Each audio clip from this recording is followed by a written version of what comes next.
মাত্র 21 দিনের ভিতরে আপনার মেয়ে বা ছেলের বিয়ে হবে, মাত্র 21 দিনের ভিতরে। সম্মানিত নাজিরিন, কেমন আছেন সকলেই? আজকে আপনাদেরকে মুজাররব একটা আমল দিব, যেই সমস্ত ছেলে মেয়েদের বিবাহ শাদী হচ্ছে না, প্রাপ্ত বয়স্ক হওয়ার পরেও বিয়ে হচ্ছে না। এখন বাবা মাও টেনশনে, আত্মীয় স্বজনও টেনশনে।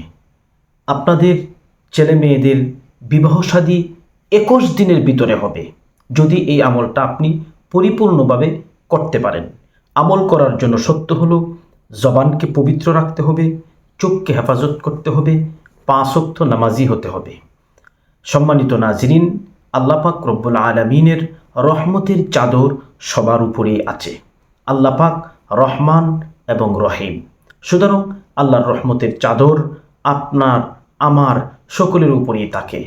আমরা আল্লাহ তাআলার রহমতের প্রত্যাশী, আমরা আল্লাহর গোলাম। সম্মানিত নাজরিন, গুরুত্বপূর্ণ আমলের দিকে আমরা আগাই। ছেলে মেয়েদের বিবাহ হয় না, তার বিবাহ শাদী কিভাবে 21 দিনের ভিতরে হয় এই আমলটা আপনাদেরকে বলে দিচ্ছি। আরবি মাসের প্রথম জুমার দিন মানে শুক্রবার দিন আপনি চলন্ত নদী থেকে 1 বোতল পানি আনবেন। পানি আনার পরে জুমার নামাজের আগে বা জুমার নামাজের দিনেই, জুমার দিনেই আপনি মেয়ে বা ছেলেটাকে সামনে নিয়ে বসবেন। বসে আস্তাগফার, দুরূদ শরীফ 11 বার করে পড়বেন। দুরূদে ইব্রাহিম এখানে পড়তে হবে। তারপরে আপনি কি করবেন? সূরা কাফিরুন, কুল ইয়া আইয়ুহাল কাফিরুন, এটা 100 বার পড়বেন, 100 বার দম দিবেন। তারপরে সূরা ইখলাস 100 বার পড়বেন, 100 বার দম দিবেন, মানে ফু দিবেন। তারপরে সূরা ফালাক 100 বার পড়বেন, 100 বারই দম দিবেন। সূরা নাস 100 বার পড়বেন, 100 বার দম দিবেন। তারপরে আবার দুরূদ শরীফ পড়ে আপনি দম দিয়ে দিবেন, ফু দিয়ে দিবেন, আমলটা শেষ।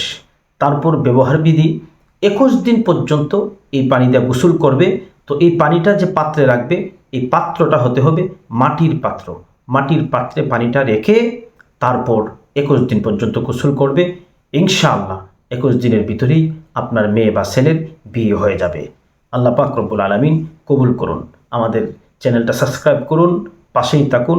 সকলের কাছে দোয়া চাই, দোয়া করি। ফি আমানিল্লাহ। আসসালামু আলাইকুম ওয়া রাহমাতুল্লাহ।